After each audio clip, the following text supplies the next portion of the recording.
We'd love to tell you that the incremental upgrades bestowed upon Toyota's rear-wheel drive coupe as it made its transition from Scion FR-S to Toyota 86 have transformed it into a perfect sports car.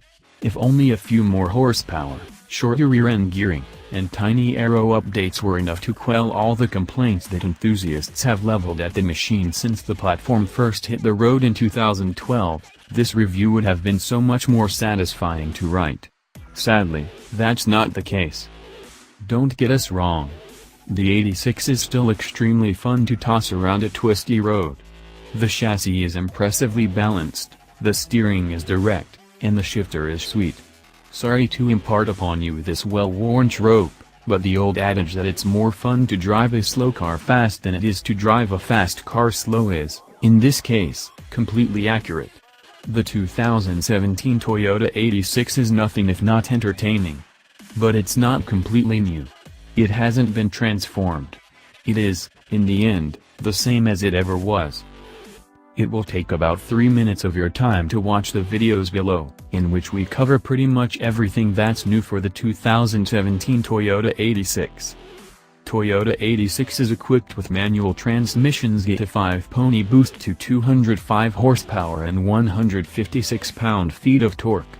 Automatic models soldier forth with a carryover 2.0-liter 4-cylinder that puts out 200 horsepower and 151 pounds-to-foot. Apparently, more than half of Scion FR-S buyers chose the automatic.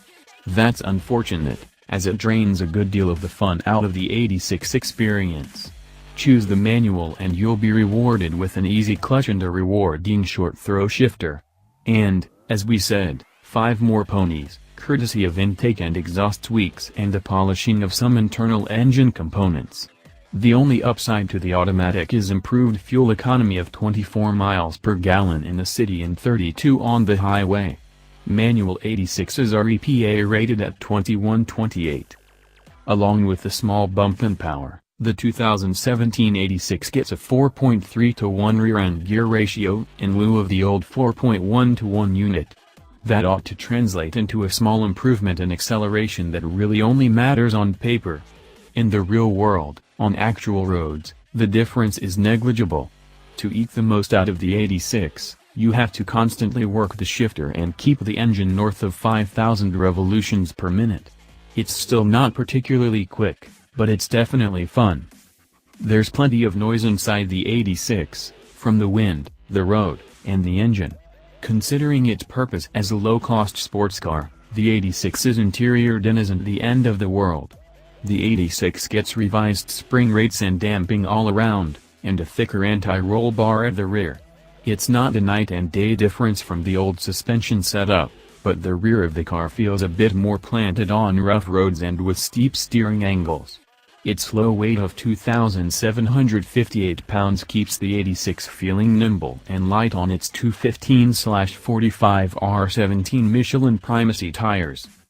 Okay, so the 2017 Toyota 86 feels about the same as the 2016 Scion FR-S did from behind the wheel.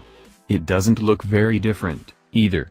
There's a mild facelift, a bunch of Toyota and 86 badges inside and out, and LED lighting elements front and rear.